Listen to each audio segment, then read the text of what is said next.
All right, so welcome back again. Today we have another unboxing, and I bring on with me a guest. Say hello, guest. Who are you? Yo, name's Cody. I'm here for the fun and the occasional snack. Hey, I like snacks, but...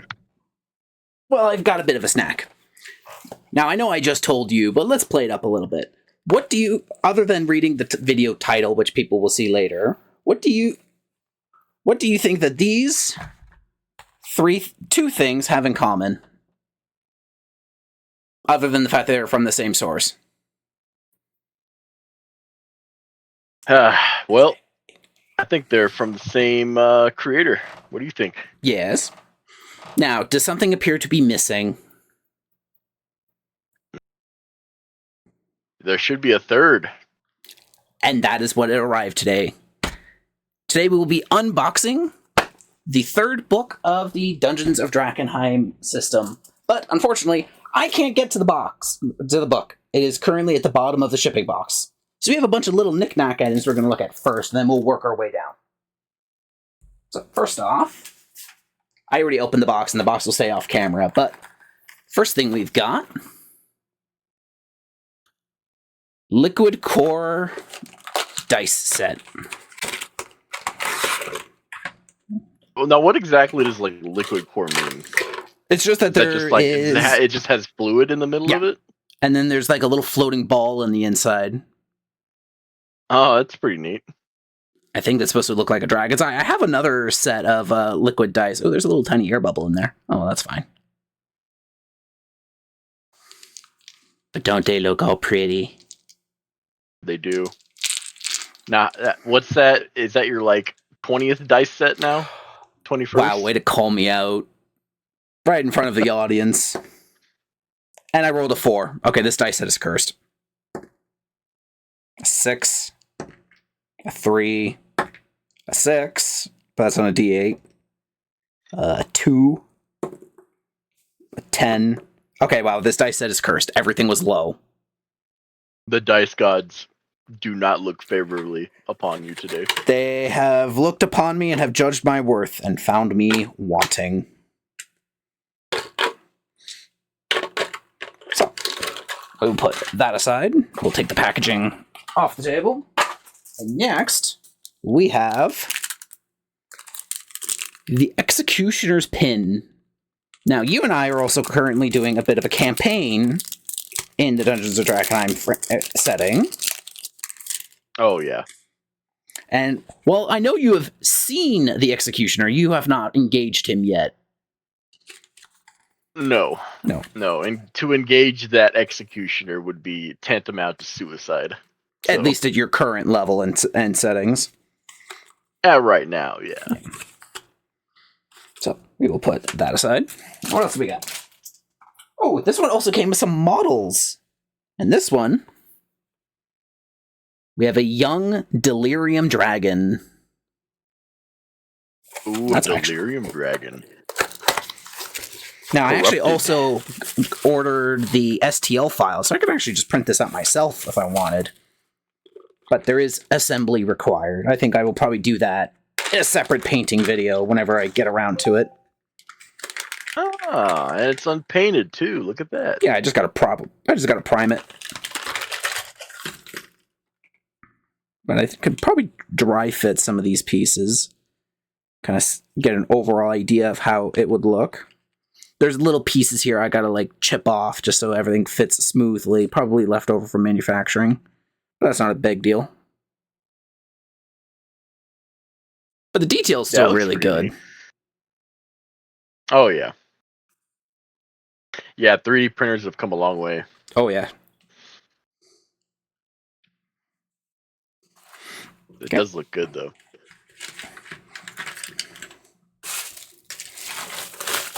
So, next item, we have what is called a troll killer. And this contains 5 miniatures. Fungus troll, troll hag, and fungus trollings. Now, Let's actually open this one up and take a closer look. I was gonna say they don't look like regular trolls.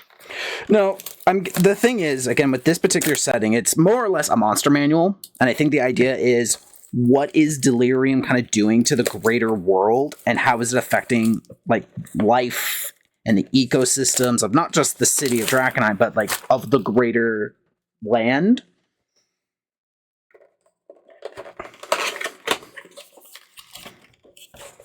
It seems like And more assembly required with these guys. Oh, but there's instructions. That's good. Actually, I don't know if the dragon one came with instructions. I didn't see any. Oh, yeah. Oh, wait, no, there was a little instruction card.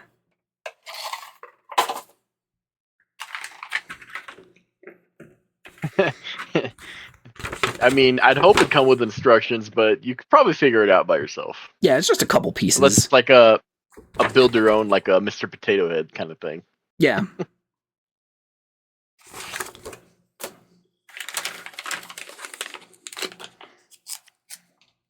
Okay.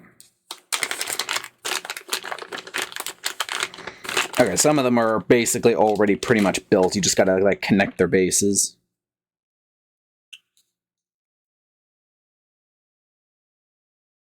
Troll hag.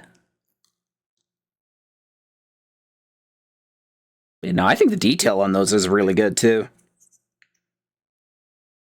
Yeah. Although this thing would be considered huge when you are looking at it, because this is a big base. So would you say that's like a? It's a. What? It's at least a large creature. A large. Yeah. There's one of the little ones. Oh yeah, this one's okay. This one's got some sprues left over on it. So yeah, that won't snap onto the base in its current form. No. Nothing a little... I've got some side cutters. Couldn't fix.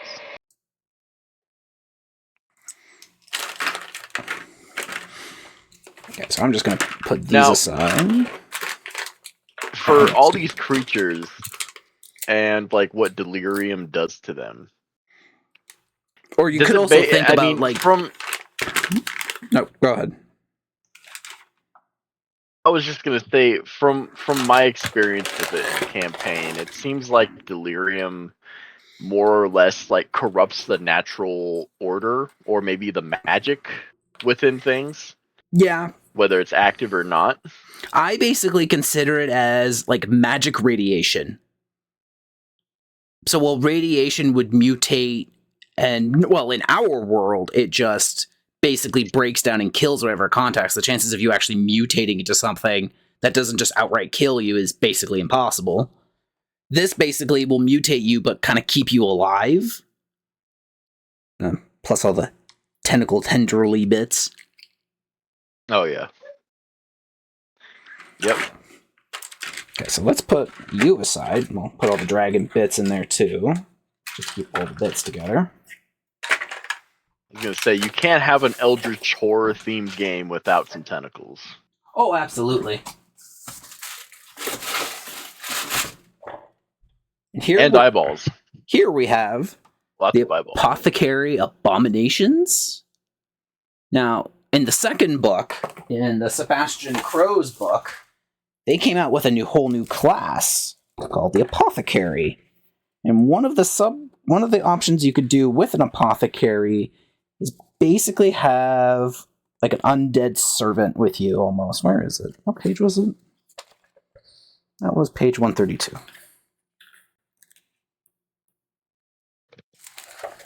Yeah, so it was a subclass option, I believe. Formula book, core features, spell list. Yeah, so we have the occultist. Sorry, I'm going to turn this around. What else was there?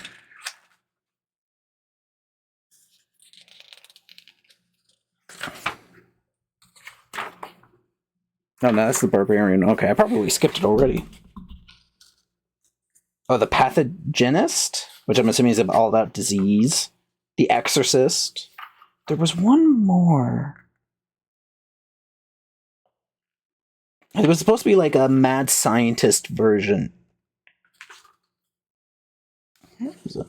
Huh. Sacred.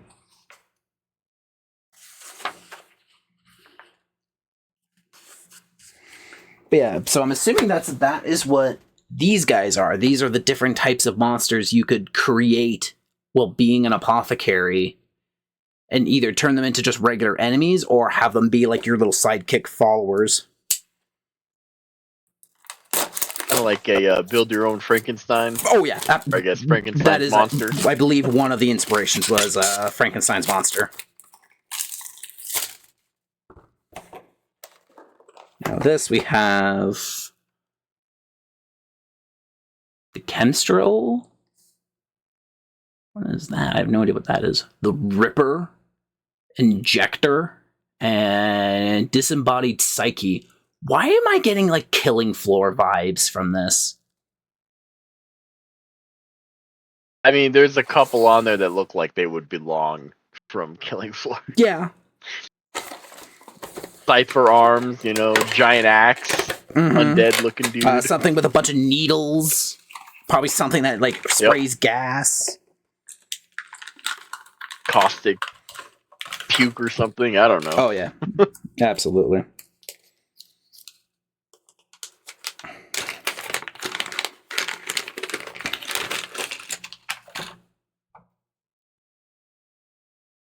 Now this guy is the one I think that's got like a buzzsaw for an arm.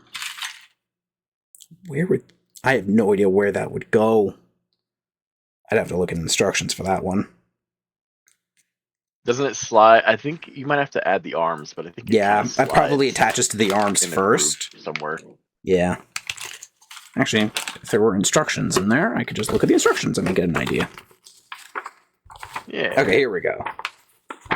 So yes, arm, and then the saw attaches onto that arm, and then he just connects onto the base. The other ones, looks like you just attach the legs, and then attach him on top. The other one just attaches onto the base on its own. This one you have to kind of put the arms together. This one needs like a backpack attachment. So yeah. Oh boy, that's a lot. Okay. I think we have 2 more boxes of miniatures. And then I think we got to the big core book. So now we have The Space Between Worlds. Now, I'm not going to leak anything from the D&D campaign, but I am so using these once we start delving into Rob's thing, if we ever get to that. Which I believe this is supposed to be more like aliens. Mind Flare. Yeah. Lurker on the Threshold, a Warp Mauler, Eldritch Crawlers, and a Far Dweller. That sounds terrifying. No, I noticed the boxes are a little dented, like, but that probably just happened in shipping. Probably. As long as the inside items are fine, I don't care.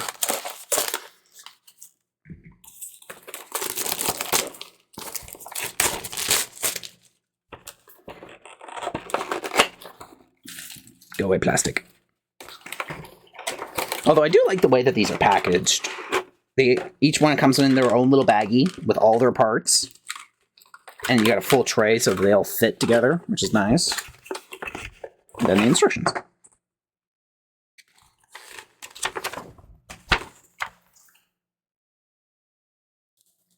Hey, camera, focus, focus.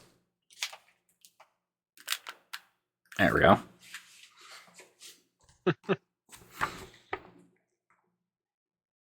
Yeah, relatively simple to put together. Yeah, which that's a big pro with it. You just need a little bit of super glue, and then everything just goes together.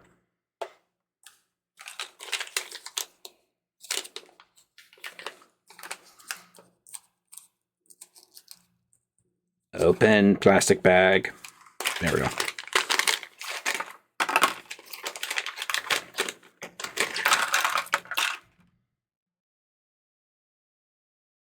Now, what Honestly, even is this? Like, can you even identify a single thing on this thing? Like, I think those are It looks eyes like just of some kind. an amorphous blob. Yeah. Which, that's not the first time there's been such a creature in this campaign. You remember in, I believe it was Dark Souls, the first one, the original, when you go into the sewers and you encounter those slimes, and they have like bones and sticks and rocks jutting out of them. Kind of looks like that. Kinda. That would, yeah. Okay. And our last miniature set. Chimeric Catastrophe. Oh, so chimeras. Let's just start fusing things together. Yeah.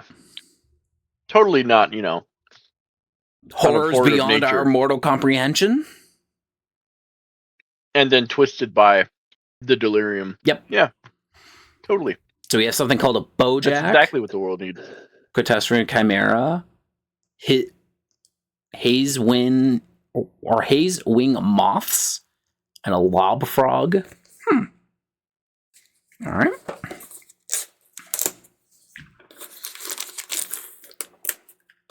You're going to enjoy using these to kill us. Oh, absolutely. Although you might get a little sneak peek as we start going through the book. You'll start seeing some stats, and we'll go over a few of them. Instructions again.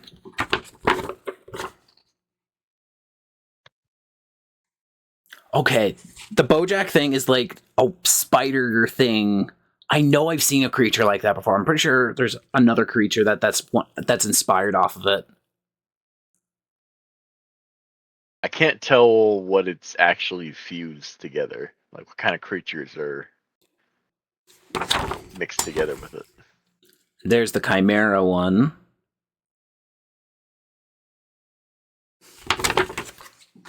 Okay. Yeah, this one I think might be just about the same size as the dragon, maybe even bigger.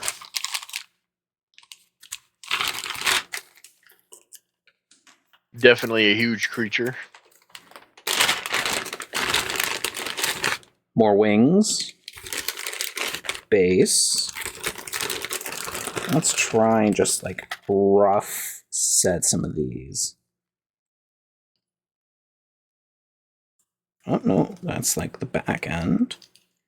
Then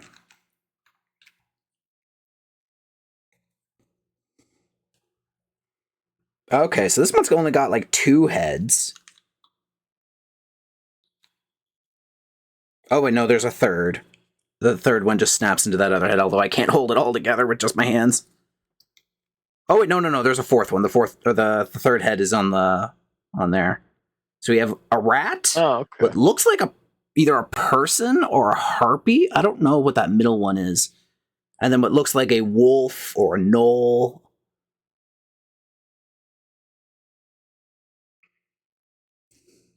Yeah, that's that'd be terrifying to encounter. Oh, yeah. Especially if like the human head started like talking. That would be terrifying. Yeah, when we see the stats for it. Yeah, this Bojack thing looks like it's just like some type of like spider thing. And then the moths. The moths look pretty simple. Okay.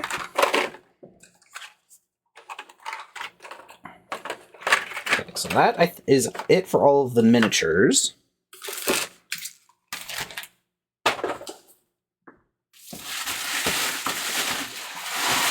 Oh god, that's heavy. Inside, this is the mother load. Goodness gracious. Oh yeah. And I know it's really hard to see because again my light is there, but it's all like gold enameled or whatever. That is pretty cool. Pluto Jackson's monster slang guide. It's literally the Webster's Dictionary for monsters. Yep. So, yeah, this thing's heavy. There's a lot in this book, in this back box.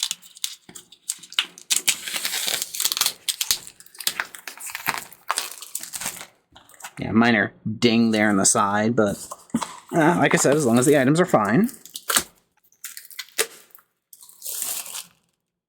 Okay, so I don't think we need the knife anymore, so we'll put that away.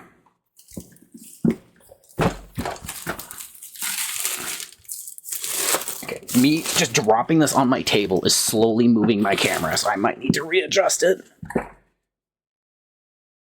Yeah, it's kind of That's pointed better. down a little bit. There you go. And that looks like it's the Chimera on the front there as well. You can kind of see the couple different creatures on it. Mm-hmm. I can kind of see the human now, what you were talking about earlier. Yeah. All right. So inside, one. we have encounter cards, craftable items, a monster trophy pin set,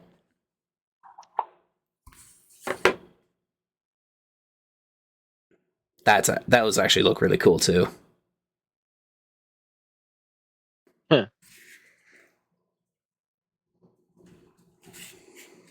Because I know one of the options in the main campaign for your personal quest is to kill a bunch of named monsters. I believe our wizard chose that option. And ideally, if you kill one, you probably give him one of those pins. Deluxe monster card, 220 oversized reference cards. Instead of having to find them in the book, you'd probably just keep the card aside. So we'll take a look at those. Tactical map pack. Always handy. For those who play in person. Bookmarks, which also looks like it has maybe a ruler on it. Pretty cool. DM screen. The book itself. The book. Now, I know there's like a special edition cover, but I always like the main covers because I think they show off the art so much better. The other ones are very like artsy looking. But yeah, that. Yeah.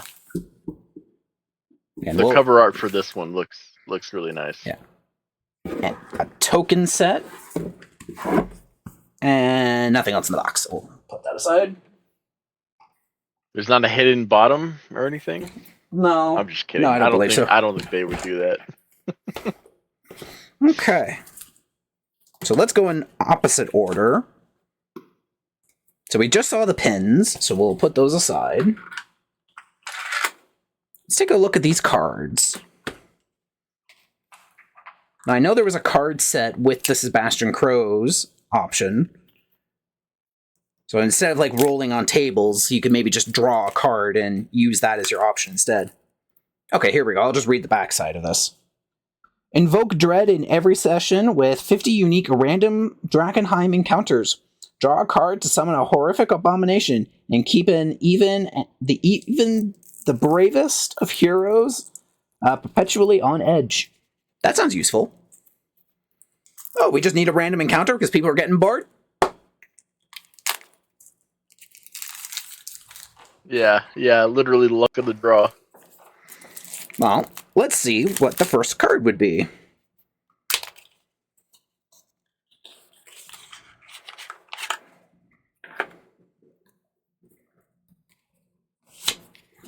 Oh, literally nothing. So I'm assuming you could probably write your own. You could probably write your own thing on that. Nothing. Okay, here we go. Boss monster. A deadly threat approaches. Roll a d10 to determine which epic boss arrives. Let's roll and find out. D10.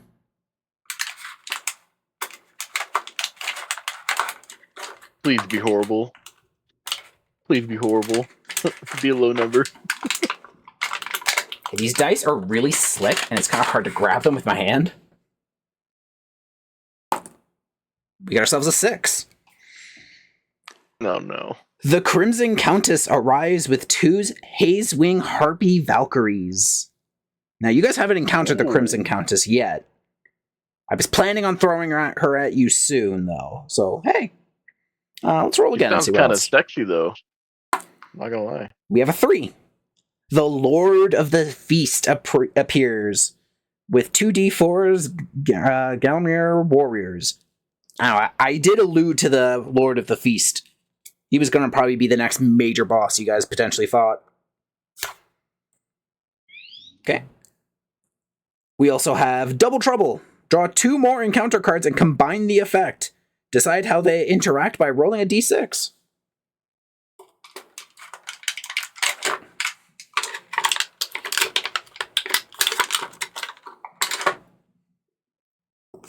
So let's draw 2 cards and see what happens. So we have a totally normal house. A section of the city is completely intact. A perfectly normal house. It's not. It's a living city. Oh my god. You know Rob would freak out over that. The whole, like, the house is a mimic, the floor is a mimic, the walls are a mimic. But the whole city is the mimic. Okay, so we have a totally normal house and a gibbering flesh. Fleshy growths cover the walls, sprouting eyes and mouths that tear free and form a monster. If you're in the outer city, 1d4 psionic marauders lurch towards you. If you're in the inner city or the sewers, a pontiff abomination. You fought one of those. Now, following the previous card, we've got a 2. The groups are fighting each other. Okay, that's useful. If we got a 6, the 2 groups are in a standoff or ignore each other until the party show up. They then both attack.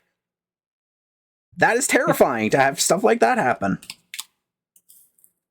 As long as they're not attacking us. Well, I would assume is they're standing at each other, like waiting for the other one to do a move, and then they see you and they go, "Oh, fresh meat," and then they both attack you. So run. Run, hide, flee.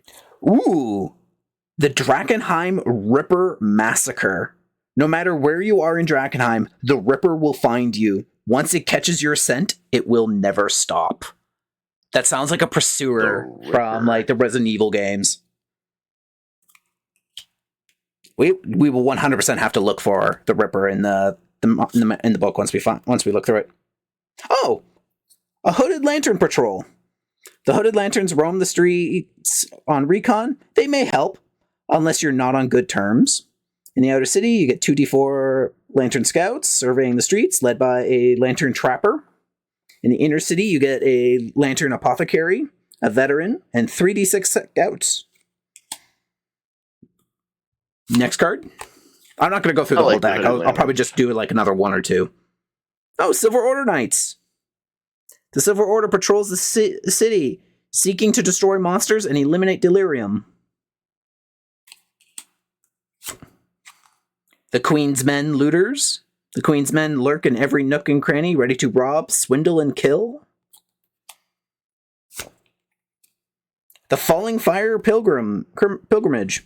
The Pilgrims of the Falling Fire wander the streets, often drawn to the delirium in a holy rite.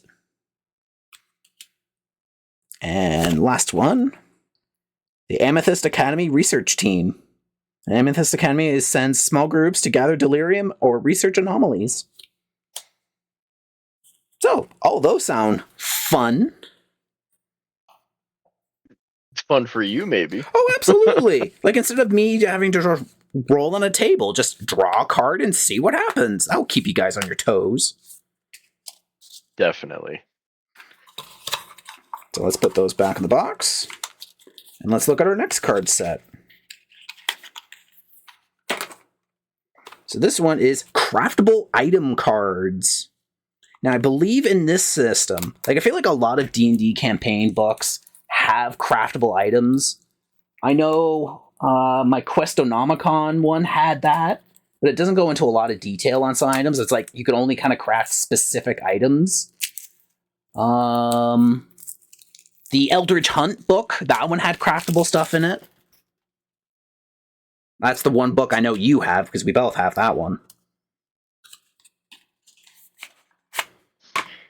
We're gonna have to start a campaign on that too sometime. But Yep. All right. I think.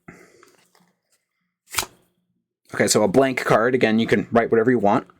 Ooh. Okay, we got ourselves some Dark Souls. We have a whirling bone saw. Got some trick weapons up in here. Yeah. It is a workshop item. It is very rare. Components. Animus, any animus, ribs, elemental fluid, hide, plate hides, skin from any monstrosity, blade from the Ripper. Okay, so I guess you have to kill the Ripper, and then you can like forge this from its remains. Wand of the Precious Apprentice. Animus, any bones from an undead, dust, fey dust, fluid, ectoplasm. Wand of Jinxes. Oh, on the backside they tell you. Oh, excuse me. On the backside they tell you what they do. Okay, so let's go back to that whirling saw blade. On the backside of the card, this large great axe is made from the blade taken off of the Ripper and refit onto a housing made from the plates of constructions and reinforced with the rib bones of a monstrosity. The blade is equipped with a leather belt that connects to an elemental fluid motor powered by the very rare Animus. You gain +3 attack and damage rolls made with this magical weapon. Once on your turn, when you hit a bloodied creature using this weapon, you can make 1 additional attack with this weapon as part of the same action. Okay. So, you're hurt? Let me just grind it in some more.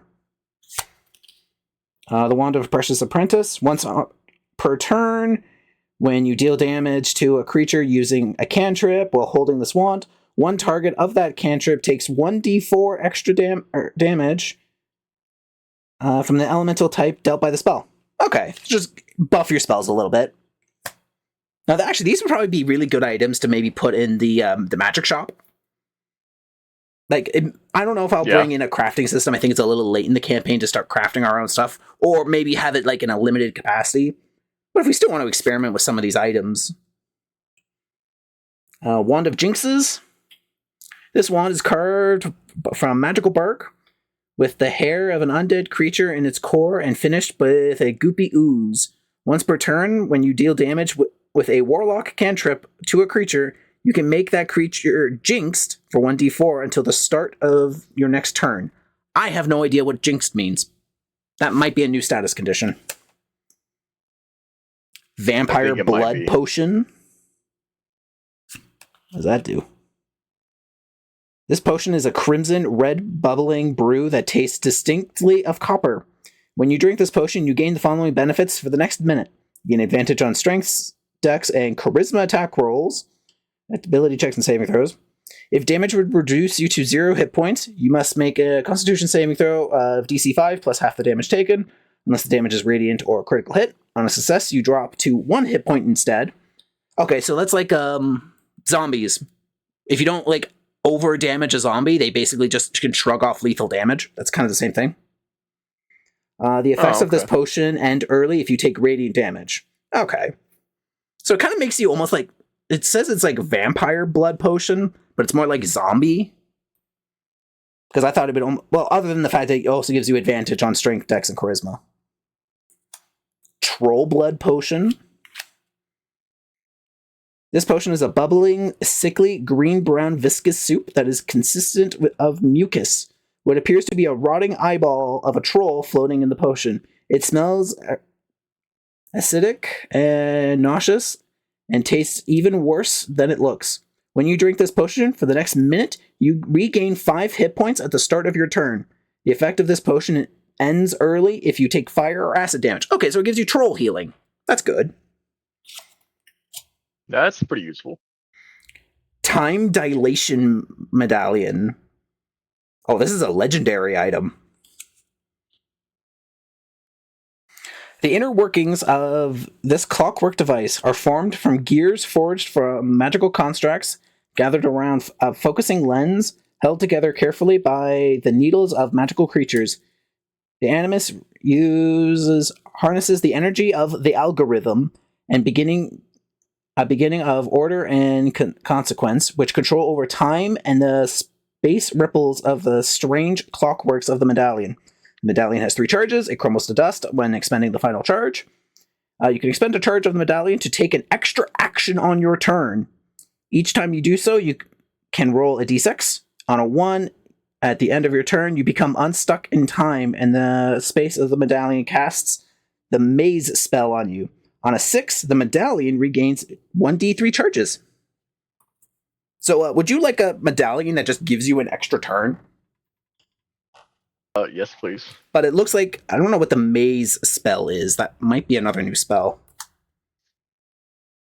Talon Gloves, Tentacle Whip, Sword Between Worlds. Oh, okay, that's a lot of text. I'm not going to read all that. Maybe I'll just put it up to the camera and people can, if my camera will focus camera. There we go. And people can then pause it and read this themselves if they would like. Because this is a very long card and we don't have all day. Swashbuckler's Boots, Scythe Arm Blades, Scroll of Spell Power, Retracer Boots, Refractor Shield, Rat Tooth Dagger. So yeah, there's a lot of unique items in there.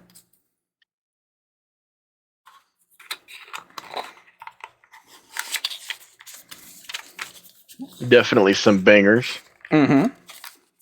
Yeah, unlock 40 plus monster crafted items with these illusionary item crafting cards. Forge weapons, armor, and artifacts from your fallen foes, then unleash their power on your Drakkenheim adventures. Hey, camera, focus. Focus. Focus here. Alright, next. The Deluxe Monster Card. So I'm assuming, again, these are just card versions of the monsters in the book. So again, probably for quick reference material.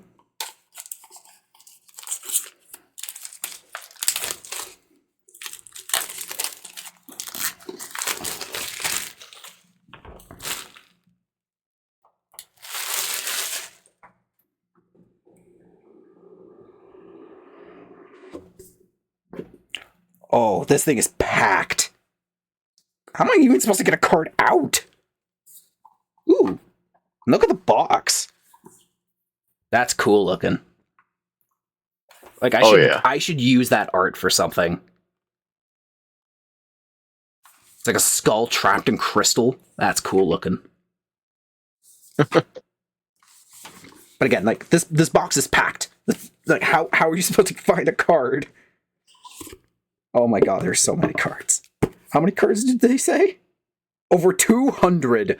This looks more than 200. I was gonna say like 3.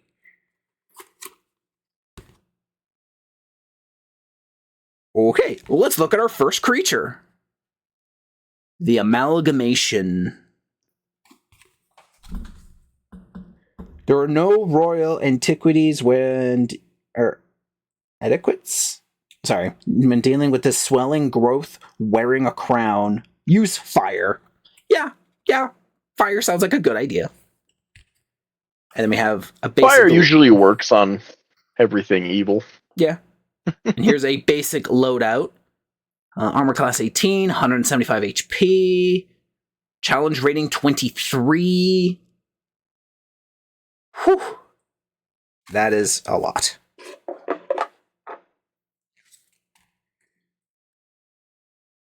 It is indeed. I have no idea how to even pronounce that.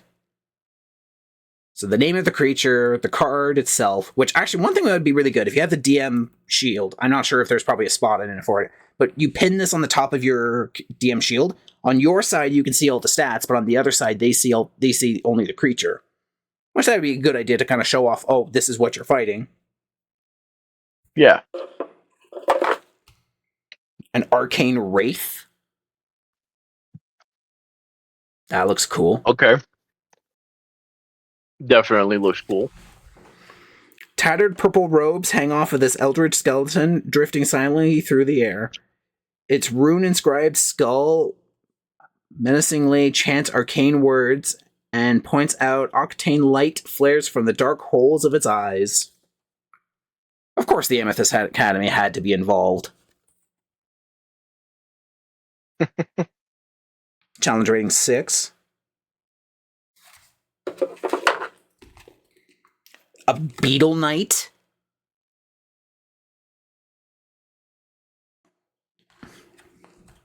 Oh, it's only challenge rating 4. I thought it'd be more.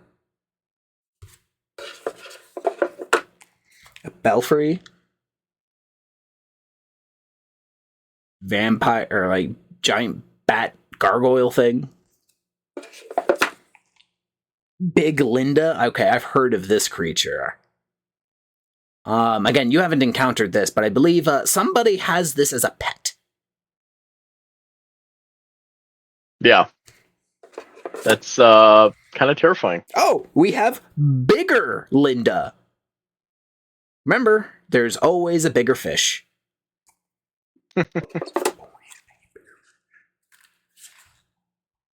A bloated hive.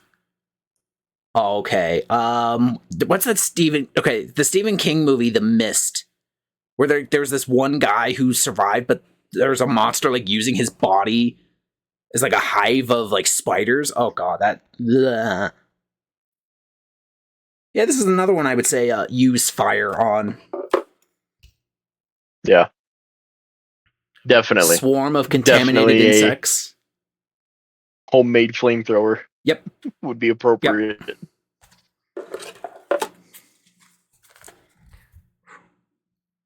Oh, this is the Bojack.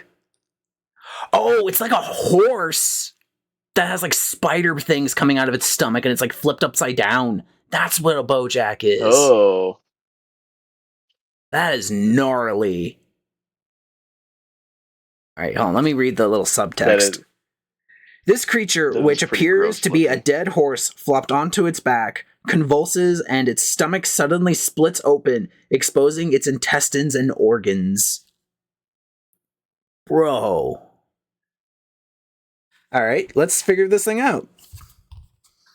So it is a challenge rating 5, 93 hit points, 15 armor class. It's not super hard to hit. It's got really good stealth. It's immune to charm and fright. It's got blind sight. Spider climb, false appearance, sudden death. What is sudden death? Creatures that haven't taken a turn in combat are helpless against attacks made by the Bojack. What is the initiative? Oh no! This thing has plus 10 initiative. That is fucking terrifying. Basically, if it gets to drop on, if it gets to go first, whoever it attacks first is. That's a sorry. We can't help him. Run away. What is the movement speed of this thing? Speed 60. Yeah, you're not running away from this thing. Okay, it has a multi-attack. Makes 2 attacks using Impaling Limbs or Radiant Ray in any combination. Okay, Impaling Limb. Plus 7, reach 10. 4d6 plus 4 piercing damage. And the target is bleeding 2d6. While bleeding in this way, the target is also slowed. And we have corrosive mucus. Wait, what is Radiant Ray? I don't see that. Did I miss that? Using Impaling Limbs or Radiant Ray. I do not see a Radiant Ray on this character sheet. Is that a typo, maybe? Because this is multi-attack. It can make 2 attacks using these 2 abilities in any combination. The first one is listed. The second one goes by a different name. Attack roll, plus 7 to hit, range 30, 60. 4d4 acid damage, target is burning. When burning in this way, the target's AC becomes 10 plus dex. Okay, you have no armor against this thing. Predatory cunning. It can take the dash action or hiding. Oh, it's a bonus action. Okay. That sounds terrifying. Would you like it if I threw this at you? No, please don't. Of course not. Well, I mean, if I had Spirit Guardians and Sanctuary, yeah, I'd be fine. All right, here's the Chimera. So it looks like it's a rat, a gnoll, and again, I don't know what that. It looks. It's a person wearing a helmet. Sorry, my monitor likes to go to sleep once in a while. So Yeah, what is that in the middle? Is that a person or is that a harpy? I want to say it's a harpy. The Cartuphus Chimera's 3 heads include a chittering rat, a screeching harpy, and a howling wolf, which together perform a madness-inducing choir as they slaughter prey. Challenge rating 13.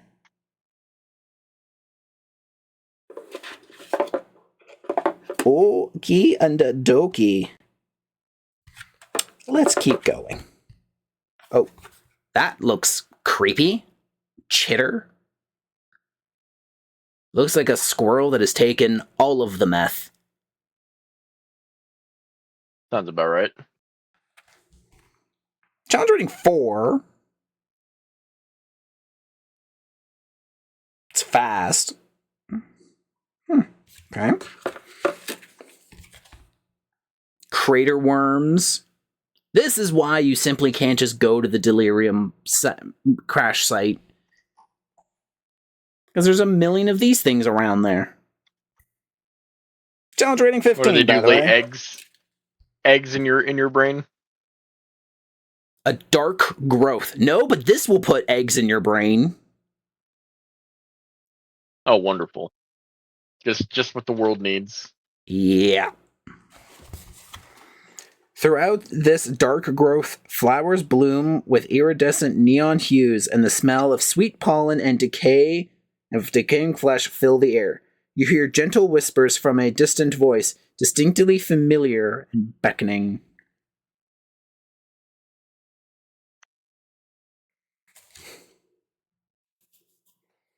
Okie and dokie. Oh, look, there's another one. This one looks a bit more mobile. Of course, more tentacles and eyeballs and mouths. And that one has fingers. Look at Digipede? that.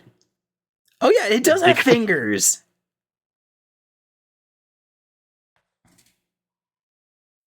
Okay. Ooh, okay. A Delirium or a Drakkenheim sewer gator. That would be cool. That actually looks cool. Challenge rating 12. Only 12? Easy. Floating jellyfish thing.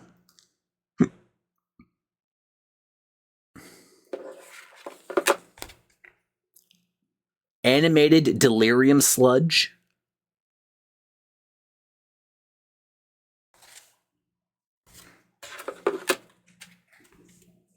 Ooh, that's another cool looking one.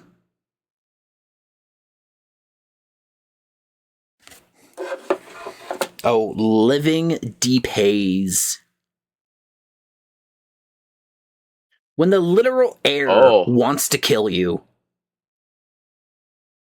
Oh, I mean, it does that on the daily basis anyway. Yeah, slowly oxidizing your internal organs until they eventually fail. Walking delirium geode. When the ground literally wants to kill you.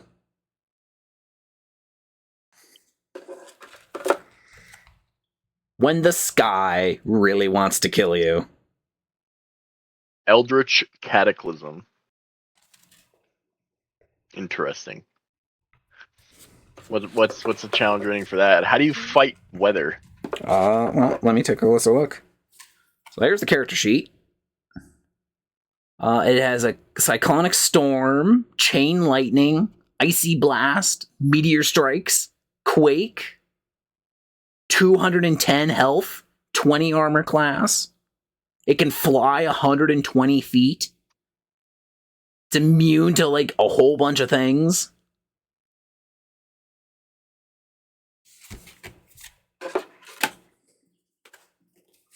What is that? Graffiti?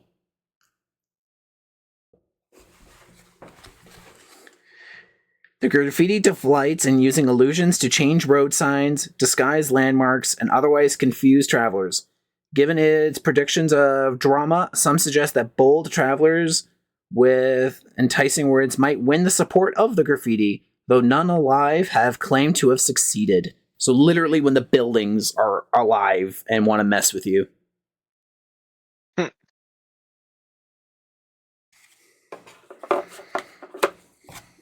Oh, another version of them. This one's a little weaker. Oh, a gravekeeper. Oh, wait until you encounter these things. I think we have. Haven't we? Nope. You have not. Right. Because these are a challenge rating 15. Oh, Haze Husk. That poor guy. That's what a Haze Husk looks like. I thought they'd be more like gray and sunken in, not so bloated. It's probably just loose flesh. Haze white. Okay. Haze wing moth caterpillar.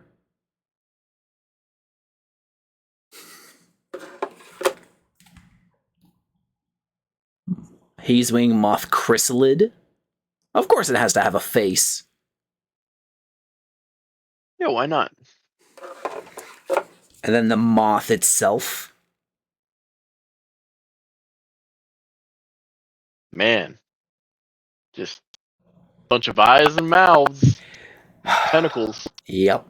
And it's got even a lure fish nightlight to try and bait people in, probably. You know what? It would be terrifying at night if that thing acted like a lamppost. Like if it was perched up on a lamppost and it acted like a candlelit one, and you're walking under it, and then all of a sudden it just snatches you up. Yeah. Would you like to be part bug? No. Yeah, I don't think this guy wanted to. It's fitting though that it's fitting that it's part cockroach because they can survive a nuclear blast. Accurate. Delirium is pretty much the last memory. Same thing as radioactive fallout. Oh. Okay, do you know when they dropped the atomic bomb? They literally, the blast was so hot and it was so big that it literally burned people's shadows into buildings. That's what this is probably. Yeah, I remember. That is terrifying. Okay, it's a low challenge Except rating. These shadows are still alive. Okay, let me read the subtext. Seared into the brick and cobblestone is an ashen silhouette of a human form. Not a trace of their body remains, the blackened stone capturing the last imprints of their existence, the moment they were incinerated by the meteor's eldritch fire. No, that is exactly what it is. Eternal torment. If the last memory dies, it reappears 1d4 days later, unleashing a howling scream that can be heard up to 300 feet away. Silhouette. The last memory can only move along continuous flat surface, such as a wall or a floor. It cannot fly or swim and must be in contact with a surface. Additionally, the last memory ignores all natural, difficult terrain and can climb without making any ability checks. The last memory does not require air, food, drink, or sleep. Sorrowful touch. 3d6 for a CR rating 1 monster. It does 3d6 psychic damage. could kill a level like 1 or even a level 2 player. Yeah.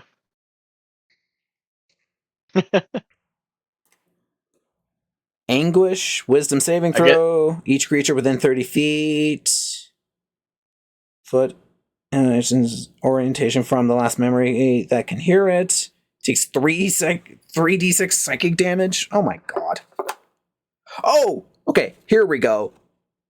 The Living City. This is the Mimic House, probably. Hundreds of yellow eyes open across the walls. Grinning, toothy mouths form on the ceilings and floors. Glistering, barbed pseudopods reach up from the furniture as you realize you have stepped right into the gullet of this patient predator. the Mimic House. Oh. Challenge rating 13. False appearance. While the living house remains motionless and its structured form is indistinguishable from an ordinary structure or vehicle, such as a house or a sailing ship. That could be a campaign idea right now. Like an unknown ship comes into port, anyone who boards it disappears. That'd be a cool campaign idea. That would be. Loathsome Gagfly.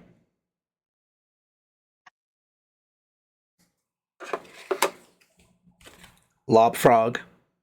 This is one of the ones we have model for.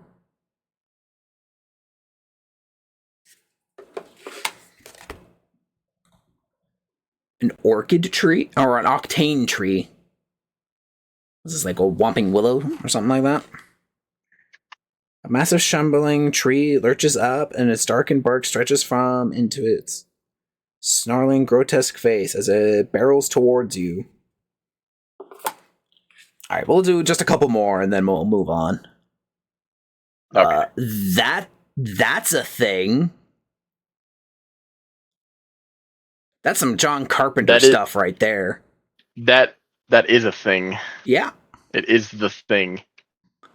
Like, I remember seeing a video, or I remember reading a comment saying, yeah, I'm going to watch the movie The Thing, and I'll come up with a better name. Like, that name is just stupid. Guy watches the movie, it's like, nah, I can't come up with a better name. That's a thing right there.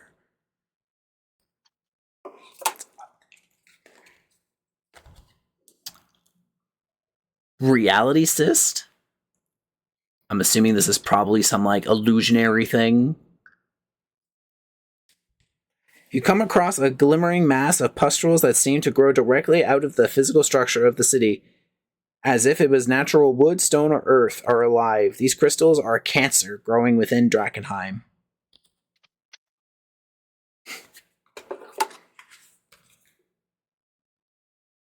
Sewer thing. Yeah, this is why we don't go to the sewers.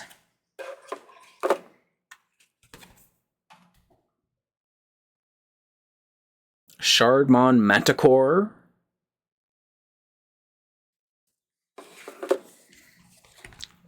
Oh, a skin crawler. So is this what happens when you have all your bones sucked out of you? Something that just eats the bones and leaves everything else. Yep.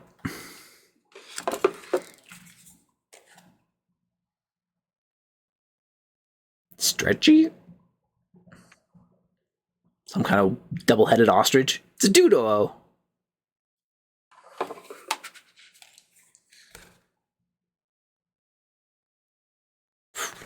Alright. God, there were so many. Oh, okay, I just skipped ahead a little bit. An exorcist? That looks cool. It does look cool. Oh, okay, these are the apothecary classes, so I guess if you wanted to make like an NPC bad guy, these are all the apothecary subclasses.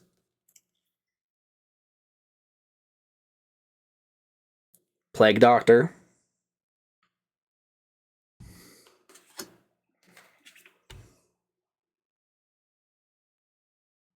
Oh, Reanimator, yeah.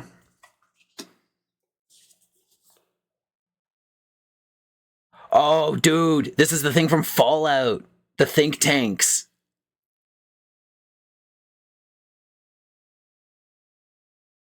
Oh yeah, yeah, yeah. With the brains and the Yeah. okay, yeah.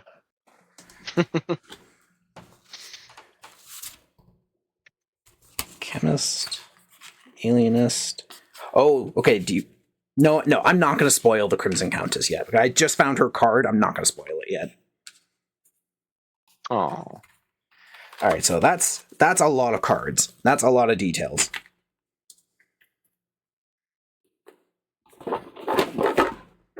And actually, we went through a decent number of them just on our own. But let's put those back in. And let's see what else we got.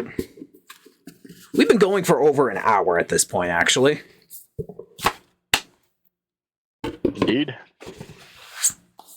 Put that there. Okay, let's do something quick. This is a bookmark.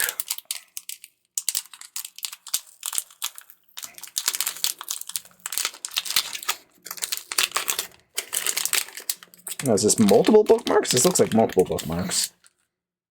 Oh, it is multiple bookmarks. Okay, that's good.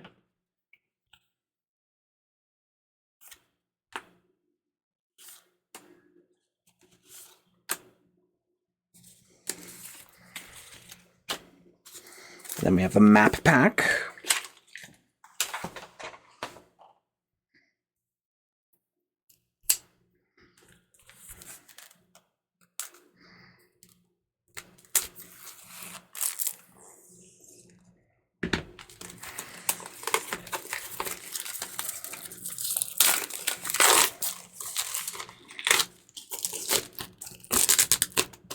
Okay, there's a creature we didn't see in the book in the stuff yet.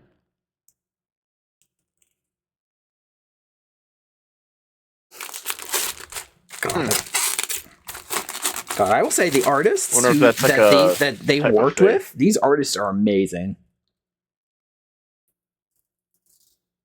I'm kind of glad it's not like that AI generated art. Oh yeah, no, I'm pretty sure everything is used by actual people.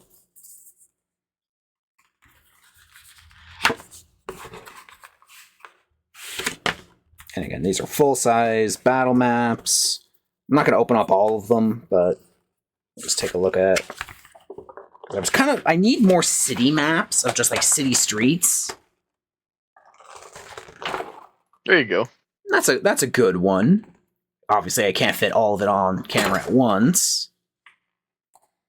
And I think they're all double-sided too. Yeah. If you guys ever go back to what's the forest place in the inner city called again? I can't remember. But Queen's Garden. That was it. It was Queen's Garden. If you ever go back to there, I could use that map for it because I think I might have like PDFs of all these of all the pictures of them. Yeah. Okay, let's just look at the back side here. We can actually get a little list of all the ones that are there. Drakkenheim is no more.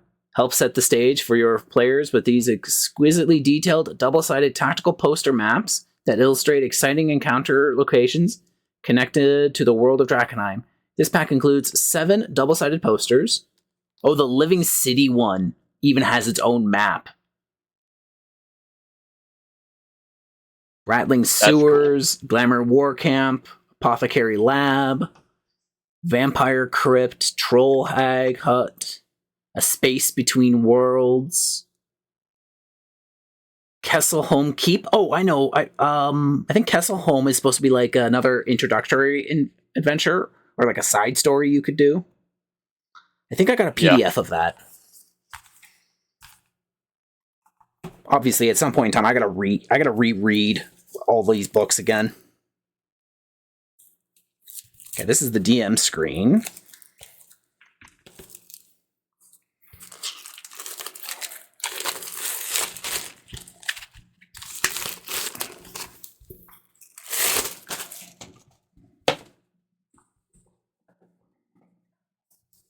Which this guy's basically got just a bunch of taxidermied heads on his wall.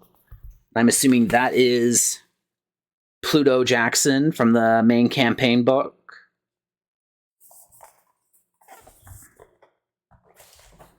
Pretty dope.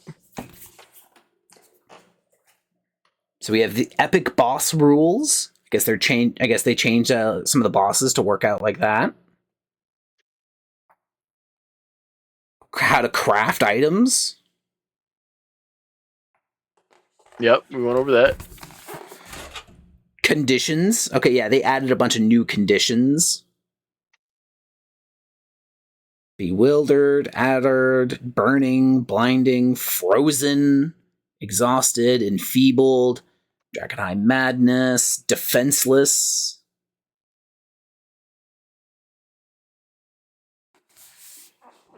And then on the last page, more conditions. Mobilized, incapacitated, invisible. Okay, computer monitor. Can you stop going to sleep? I need to see, because I can't look down and read this upside down. Petrified. Jinxed. Okay, what is jinxed? I'm going to look at that one. It's obviously like some kind of curse. Roll the die indicated by the condition, such as jinxed 1d4. Each time you make an attack roll or saving throw, subtract the value of the die from the result. Okay. Okay, so that's not so bad. I thought it was something like invisible valor. Ooh, valor sounds cool. Add a die to your attack roll and saving throw. The die rolled is specified by the condition such as valor. Cool. So there's actually some buffing conditions too.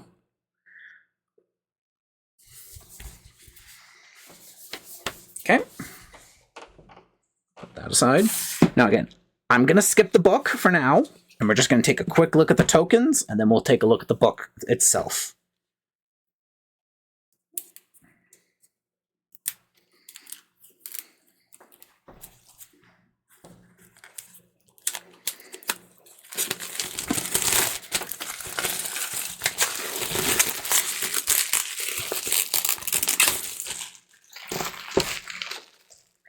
Monster and faction forces. So it's not just monsters. There's... Okay, I see. This is another one of those pull up. 500 illustrated tokens, 200 monsters and NPCs.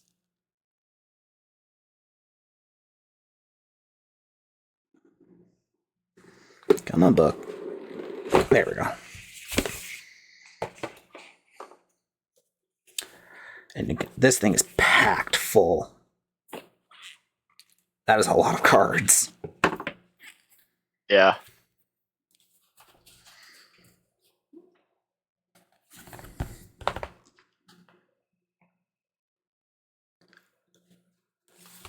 Whew. Oh boy, oh boy, oh boy. Oop, somebody fell out. Those look like pilgrims. And that might be a delirium dragon. Might be a cool delirium dragon.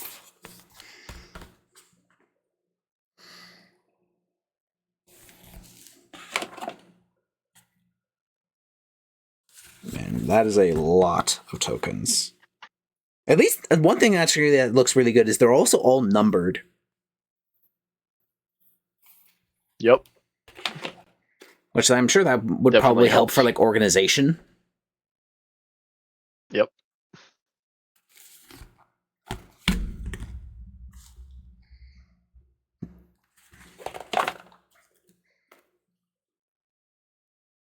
Oh, I'm getting too close to the camera. You can't see the top half of them.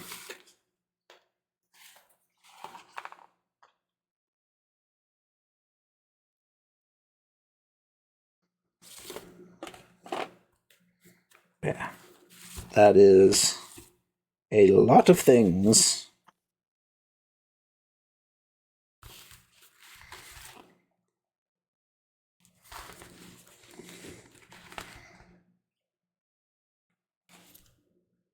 That's terrifying looking. That looks like a cyclops, but it literally only has an eye for a head.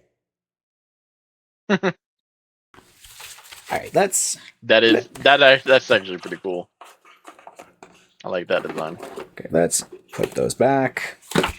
And let's get to the star of the show. We are, again, an hour in, and we are only just getting to the book now. You know what? It's probably better I actually clear the table. Because we have so much stuff here.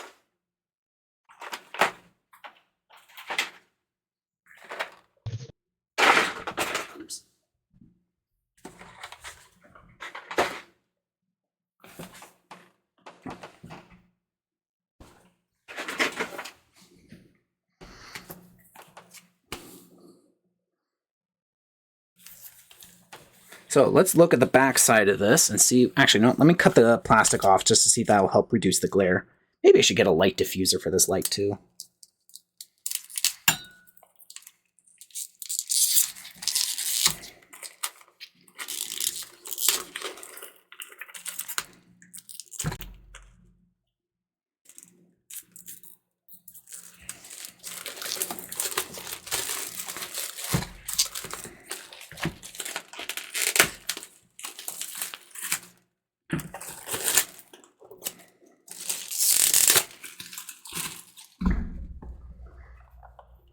So yeah, that is very, very nice looking cover art. Oops, I somehow mixed up my camera again.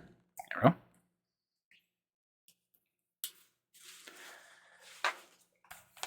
Okay, and let's look at the back of the book. Graded by the any award winning Dungeon Dudes. This book features over 150 new and terrifying creatures drawn from the world of Drakkenheim. From eldritch monstrosities to mutated beasts, undead horrors spanning multiple tiers of play from CR1 to CR30. The contents of this tome and cross-compatible with both the 2014 and 2024 version of the 5th edition core rules. Abominations invoking descriptions of beautiful illustrated from hundreds of monsters to immerse players as they encounter horrific abominations haunting the world of Drakkenheim. Detailed lore entries of every monster to inspire encounters and adventures. Monster knowledge for each creature, allowing canny monster hunters to glean critical information about their quarry to aid them in combat. Over 10 tactical battle maps to set the stage for existing confrontations. Crafting and harvesting rules to gather magical components from slain monsters for creating magical items. Epic bosses, which present a potential variation on legendary monsters intended as a solo threat to an entire adventuring party. And new deadly conditions. Brand new deadly conditions to use in your games, including elemental effects like burning, freezing, and shocked. And let us look at the first page. So the very first thing, we have a map of the city, which I think is literally on the cover of every single book. There we go.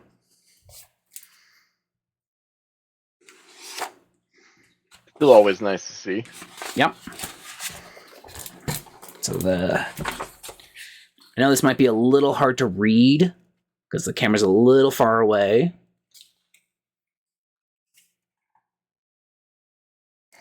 Oh, we have a letter from Pluto Jackson.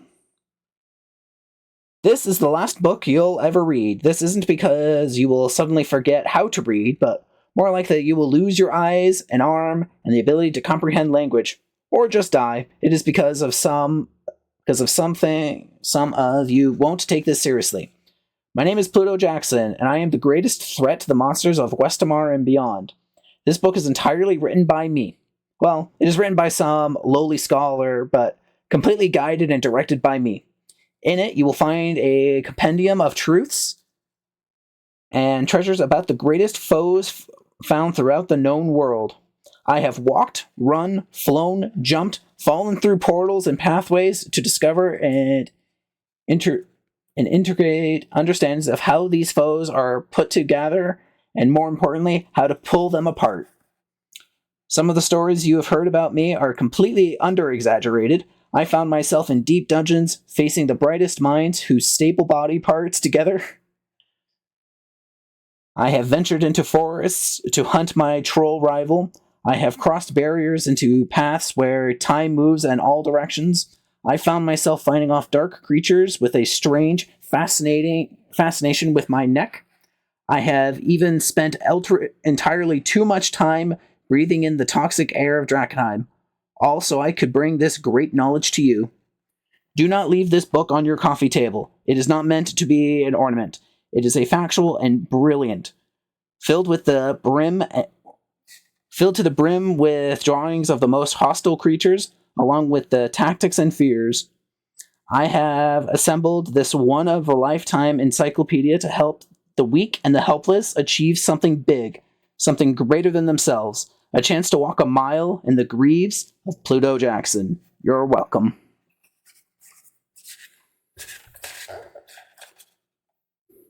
Now, in case for anybody who is wondering, Pluto Jackson is one of the characters that one of the main players played in the original Dungeons of Drakkenheim book, or in the campaign, which all of this is obviously spun off from. So, we have an introduction. We'll just start flipping through some pages. And I'm not going to go into too much reading on all of them. Once we find something that looks interesting, we'll stop and we'll look at that.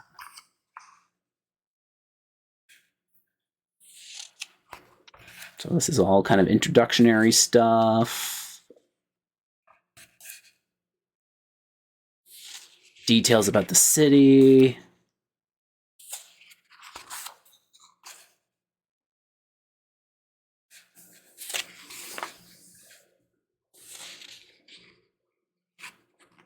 They're already going into monster details now. It looks like it's all alphabetically sorted.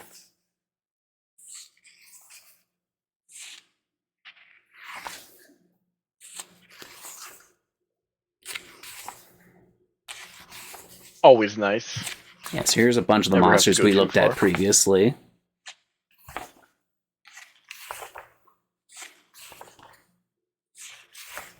And if you really, really, really want to read something, you can always pause, take a closer look, or just get the book itself and then read it from the book.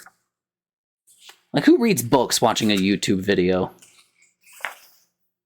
You'd be surprised. Oh yeah, I'm sure. If people are willing to watch a movie with 30 seconds of ads between every 10 seconds, just so they don't have to buy the movie itself, yeah, people would do that.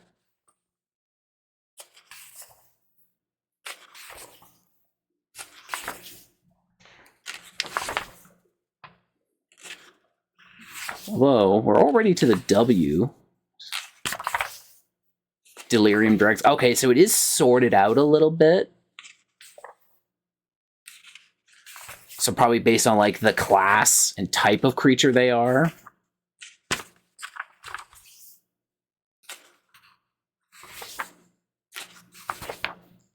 Oh, there's that Cyclops one I mentioned. Its head is literally just an eye.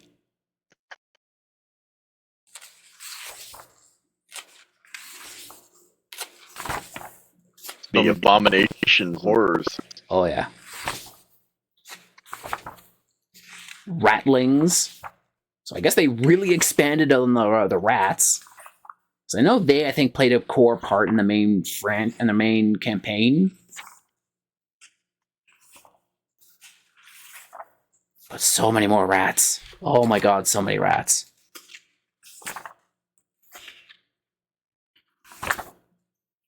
Oh, the Rat Prince. You remember that guy. You killed him. Actually, I think Sven killed him and then he stole that crown. Predators of the Ruins. There's the Executioner. Oh, yeah, I think you're right. Oh, look, and there's the Crimson Countess. Ah. So this is probably more about, like, the big bosses. Ooh, this book's kind of heavy. My arm's already getting a little sore.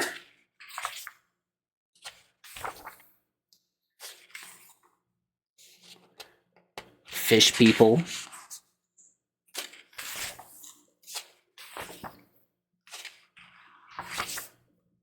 The Executioner.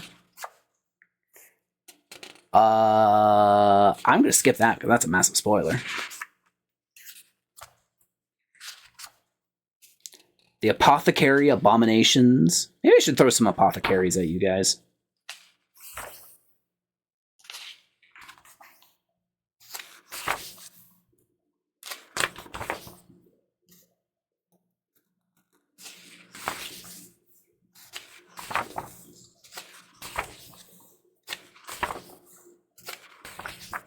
Ah, come on, stop. I don't want my monitor to go to sleep.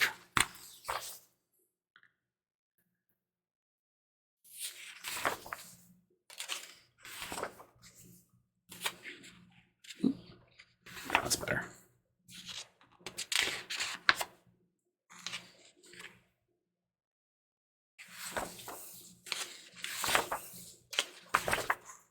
Yeah, that is a lot.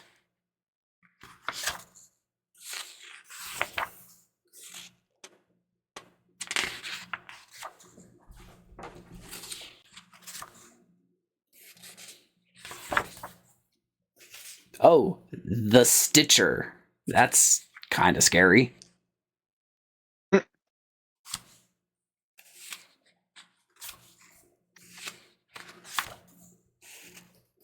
Count of the Night. What is that? Vampires? It sounds like vampires. Yep, vampires. Darn vampires. I need to move to a different arm.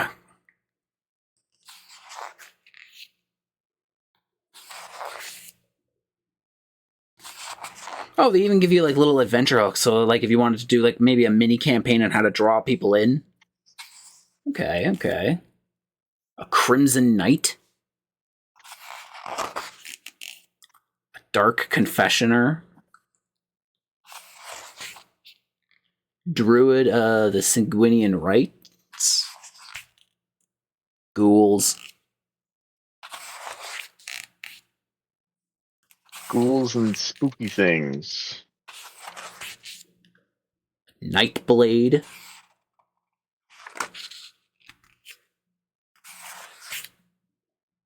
Skeletons.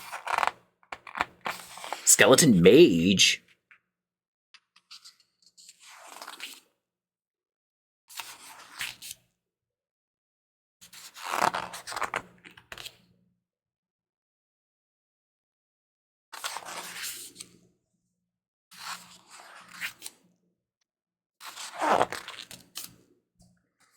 Trollololols.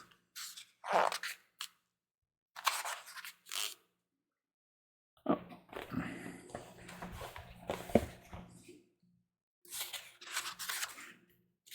Elemental trolls. Winter Troll, Magma Eldritch Troll, trolls. Eldritch Troll, Troll Hag, Hag Coven, the Humongous Troll Fungus.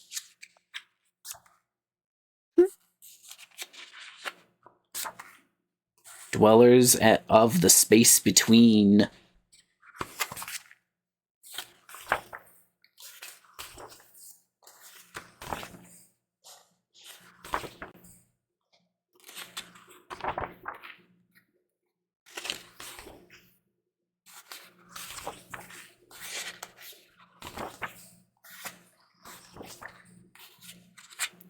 Actually, that reminds me of of that one. Like, it's not really a boss in Bloodborne, but the thing that always causes madness.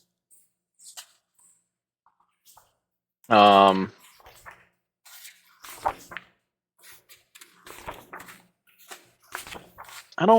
never finished Bloodborne. I couldn't tell you. You never finished Bloodborne? I know. It's a terrible shame. Yes, yes, it is.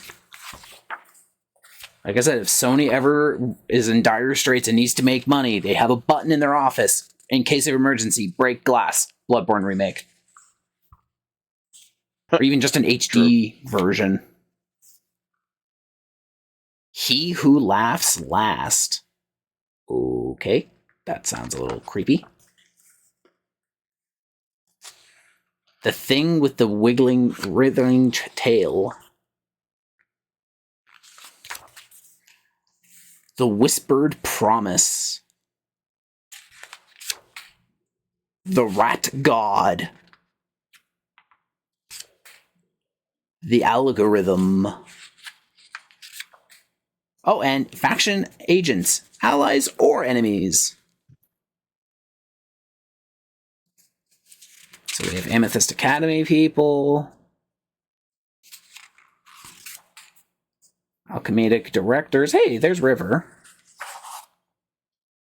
Followers of the Falling Fire. I thought it was the Fallen Flame. No, it's Falling Fire. Huh. We have a bunch of different versions of them. Nathaniel Flint. Met him. The Queen's Men. Mm. Oh, no, that's what Blackjack Mel looks like. Huh. I thought he was bald. He looks like a slickster. Well, that's kind of his thing. Knights of the Silver Order.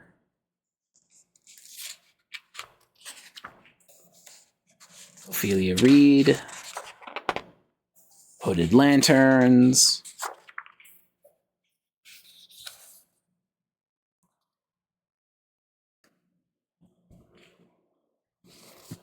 Oh, there's Petra and Osman.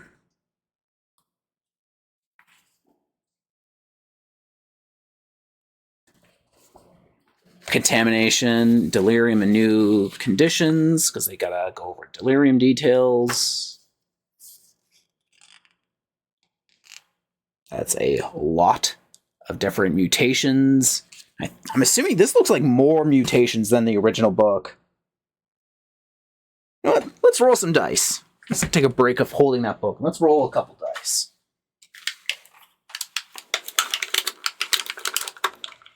So let's see what happens. So with a 5, sanguine appetite, you develop a taste for blood, which intensifies when you're wounded. When you're in the bloodied or bleeding condition, you have advantage on melee attack rolls against other creatures with the bloodied or bleeding condition. What else we got?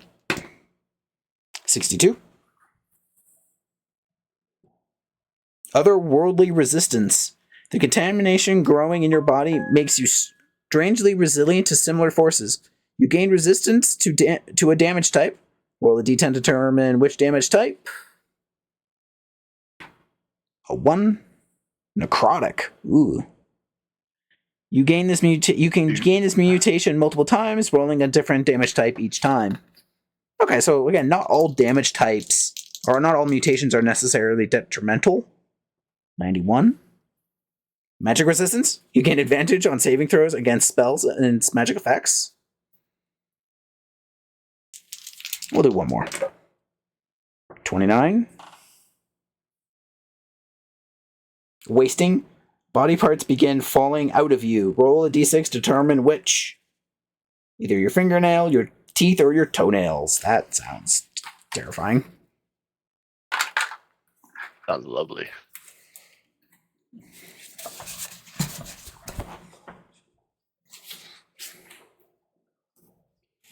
Oh, arcane anomalies. Because I think this is something I really need to be doing more often. When our 2 mages are on the field casting spells, I don't throw enough arcane anomalies at them. Oops. So let's see what happens. 27. Tendrils of life flow from the nearest creature to others. They must make a DC 15 Constitution saving throw, or take 8d8 necrotic damage, or half as much on success. The 3 nearest creatures within 60 feet regain hit points equal to the damage taken. Ooh, that's interesting. 16. Distorient music fills the mind of all creatures within 30 feet, who are affected by the irresistible dance. Spell save DC 15. 95. The area erupts with unnatural alien floral. Strange pulsing trees and octane flowers emerge, twisting vines with pulsating octane veins. Rich plant life that sparkles with a hum softly along with the abundance of various strange glowing fruit. Any creature who eats a strange fruit immediately gains the benefits of the Hero's Feast spell. While under the effects of the spell, your eyes glow with octane light, and their veins bulge and glow as well. They shed dim light in 10 feet radius around them. The plants wither and crumble to dust after 1 hour. That's interesting. Yeah. Okay, the new conditions. We briefly saw that on the DM sheet. Okay, here we go. Here is crafting and harvesting.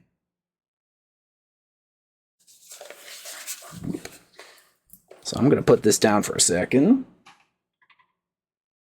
I'm actually going to look at some of this. So there are 4 things you need to craft stuff. You need to learn a recipe, you need to harvest components, you need to locate a workshop, and then construct the item. So learning a recipe. Every magic item has a recipe which lists monster parts required to craft it. Most items require 3 and 10 parts to create. For example, a +1 weapon must be crafted with an uncommon working workshop and requires the following uncommon components. You can also find schematics. You could purchase them. A common schematic is 5 gold, an uncommon one is 50, a rare is 500, a very rare 5,000, and a legendary is 50,000 GP. Okay, and all your different tool proficiencies tell you what kind of items you can make with them. Harvesting components. When characters decide to harvest a monster's corpse, the game master determines which components can be harvested from a monster, if any. In this book, each monster entry lists the components available for creature harvest.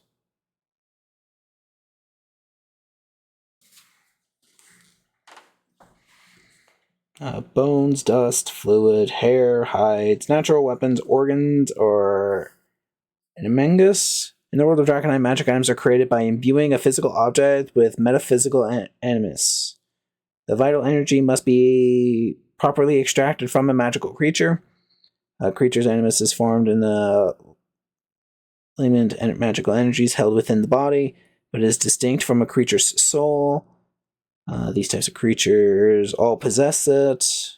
When a creature is slain, their animus lingers momentarily before it fades into the ether. However, creatures can be collected and contained within a vessel of some kind which is used to make magic items. It's impossible to extract one without killing it. Okay, so you must kill the creature.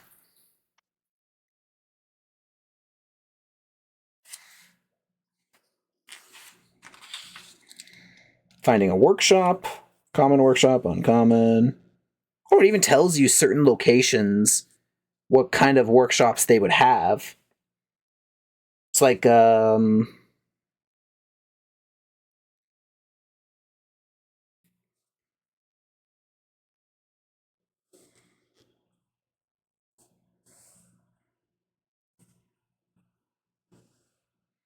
okay, so like the workshop inside the Emberwood, the Crow and Sun Smitheries would be considered an uncommon one. The Smithy on the Scar would be a rare one.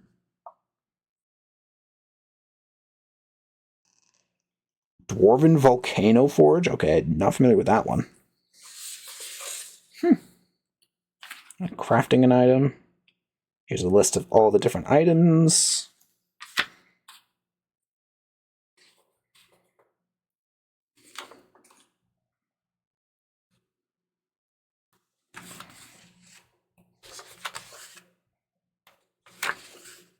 And then monster stat blocks if you need to find a specific enemy. What page are they on?